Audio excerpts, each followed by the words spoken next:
l'atelier de l'âme, le podcast. On va s'intéresser aux stratégies d'hyperactivation de l'anxieux ambivalent. Quand on parle de stratégie d'hyperactivation, on parle en fait des stratégies d'attachement de l'enfant.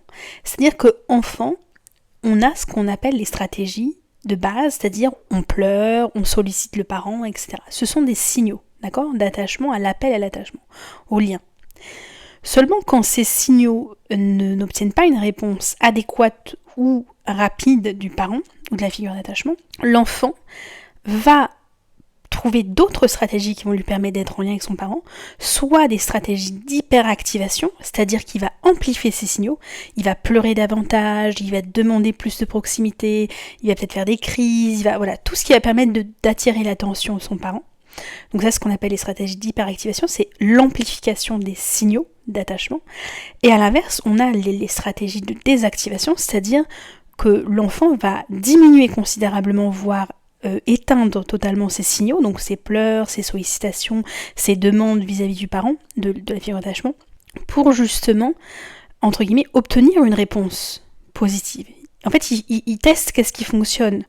Et selon ce qui fonctionne, il va utiliser plus ou moins ces stratégies-là. Bien sûr, ces stratégies, elles fonctionnent enfant, mais à l'âge adulte, elles sont erronées. Ou en tout cas, parfois, il y a des stratégies qui sont plus ou moins bonnes. Il y en a des plus ou moins bonnes, voire mauvaises, en fait, des stratégies. Puisqu'à l'âge adulte, donc, l'anxieux ambivalent utilise encore ces stratégies d'hyperactivation. On va le voir.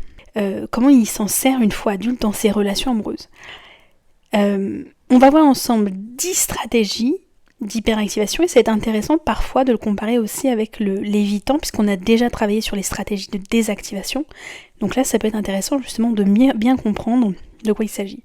La première stratégie d'hyperactivation chez l'anxieux, ça va être vraiment justement de favoriser, de tout faire pour créer du lien, de la proximité constante, fréquente, assez rapidement. D'accord ? Là où on l'a vu chez l'évitant, l'évitant cherchait à créer de la distance en se surinvestissant dans son travail, dans ses activités sportives. Donc il va créer de la distance comme ça. L'anxieux, c'est l'inverse. Il va se surinvestir dans sa relation amoureuse et va désinvestir, ou en tout cas mettre un peu de côté souvent ses propres activités, ou en tout cas moins investi dans ses activités. Donc ça va être de s'appeler fréquemment, de se voir, de favoriser le contact physique. Donc c'est ça qui est intéressant, c'est que souvent on dit oui, mais finalement l'anxieux se remet plus en question, se pose plus de questions que l'évitant, et c'est lui qui fait le travail dans la relation.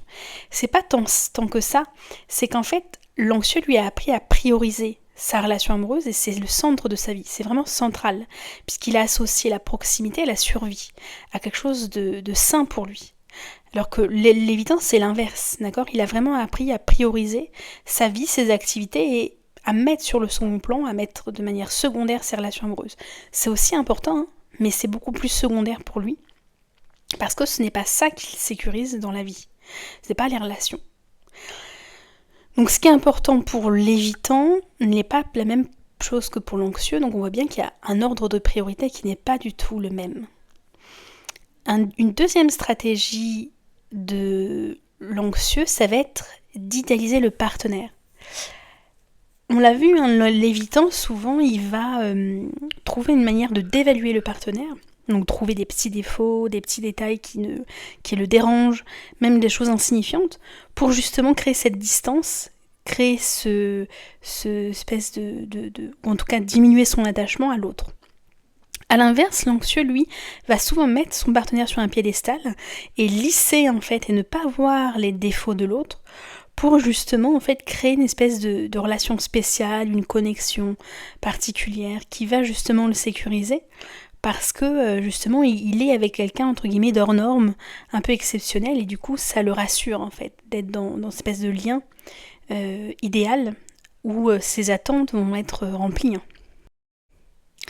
La troisième stratégie, ça va être justement de se suradapter ou de se fondre dans l'autre au détriment de sa propre authenticité.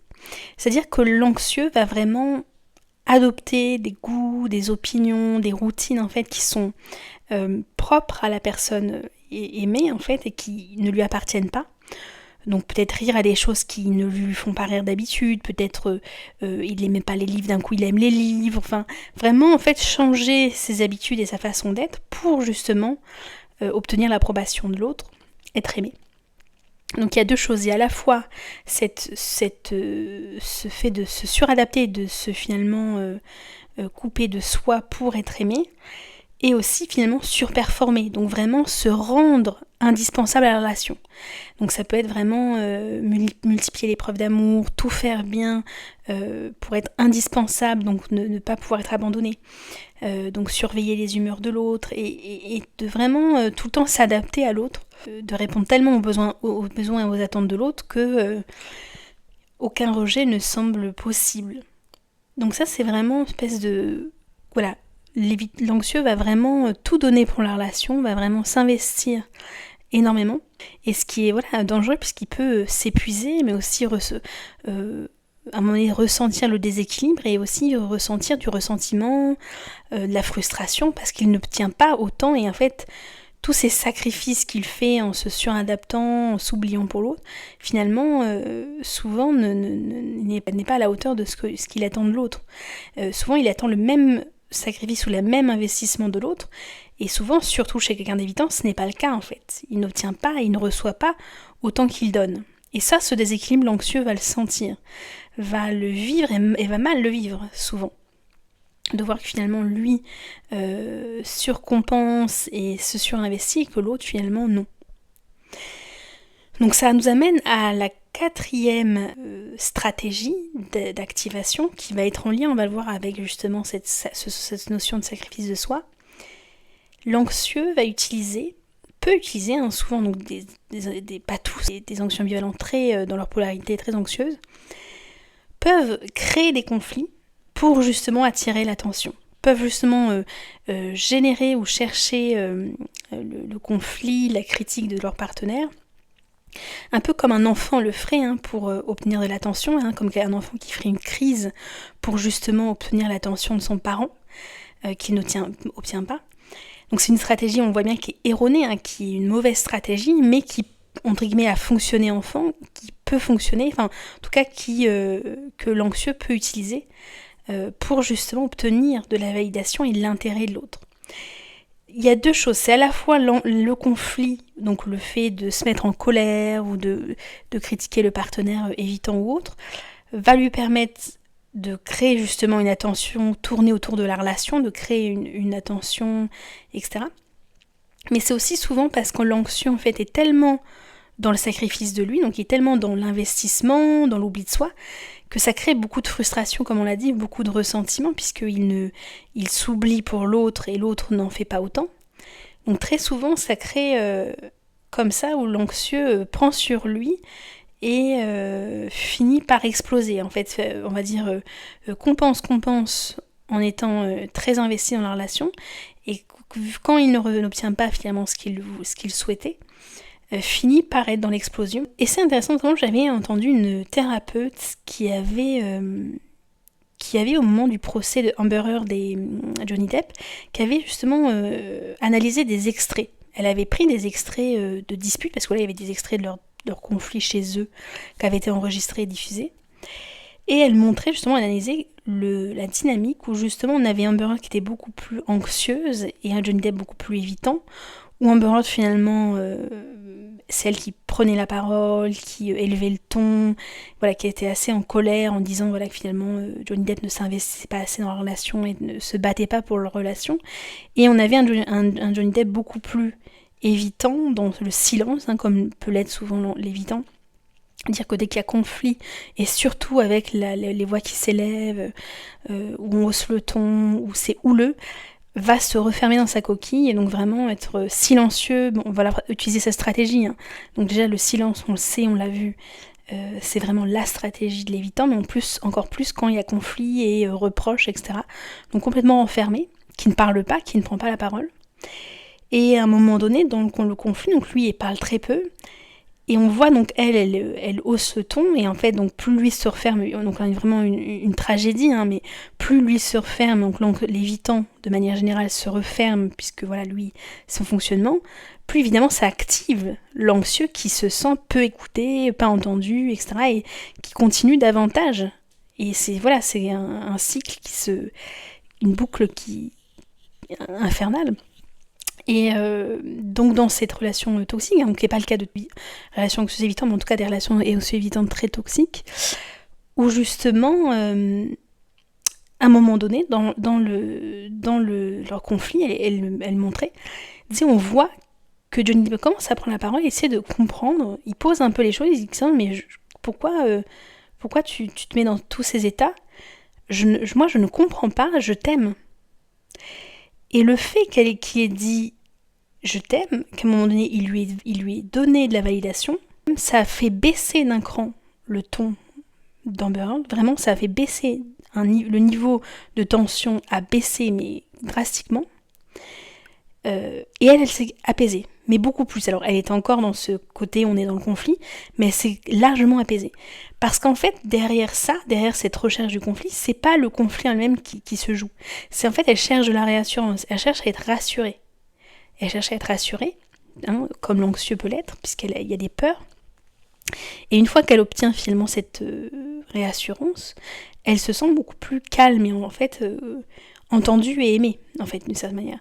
Donc c'est ça qui est assez fou, c'est qu'en effet c'est une stratégie très, très malsaine, hein, très mauvaise, mais qui a un objectif d'obtenir de l'attention, d'obtenir de la validation. Et comme ça fonctionne, finalement, c'est quelque chose que en tout cas l'anxieux peut reproduire, puisque visiblement, des fois, ça peut fonctionner. Une 5e stratégie, dans cette même idée où l'anxieux va tester le lien, parce que voilà, comme on l'a dit, il n'est pas sûr du lien, et a du mal à demander les choses directement, il peut, surtout quand le lien avance, quand la relation évolue, tester en essayant de rendre jaloux son partenaire. Donc il va par exemple flirter avec d'autres personnes, il va parler d'autres personnes dont il serait intéressé, etc. Pour justement tester en fait le niveau d'intérêt de son partenaire et voir si l'autre est jaloux ou non, comment il réagit en fait quand il exprime en fait de l'intérêt pour d'autres personnes ou il se montre intéressé par d'autres.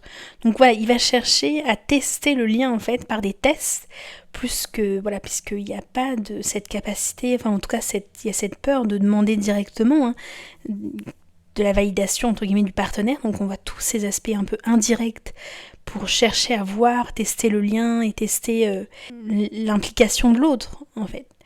Et ça nous amène d'ailleurs à la 6e stratégie d'activation, où l'anxieux par moment peut, peut-être à des extrémités, menacer de quitter la relation, mais dans l'objectif d'obtenir de la validation, dans l'objectif d'entendre que l'autre est toujours impliqué, veut toujours cette relation, etc. Donc il le pense pas vraiment, mais il peut parfois menacer de quitter la relation, ou de minimiser la relation, ou de dire finalement c'est pas la bonne chose. Mais tous ces discours-là, en fait, ne sont pas vraiment des envies, des tentatives de vraiment mettre fin à la relation, mais plutôt de tester le niveau d'intérêt de l'autre, voir si l'autre va se battre pour la relation, va chercher à venir chercher l'anxieux, etc. Donc il peut y avoir vraiment ce type de test, parfois que l'anxieux utilise, pour justement, alors qu'ils sont pas sains, on le voit bien, hein, qu'ils sont de mauvaises stratégies, mais en tout cas c'est des stratégies qu'ils utilisent pour justement tester la fiabilité de l'autre, tester si en effet il va être abandonné ou non. Donc c'est en même temps fragile, puisqu'on voit bien que ça fragilise, hein, quand on essaie de rendre l'autre jaloux, quand on menace de quitter la relation, on voit bien que ça fragilise le lien. La 7e stratégie, ça va être d'être dans l'hypervigilance et suranalyser. Donc d'avoir un peu des comportements de surveillance. Donc ça peut être vraiment de demander des questions fréquentes, de tester l'engagement de l'autre, d'évaluer les gestes de l'autre, ce qu'il fait, comment il réagit par rapport au message.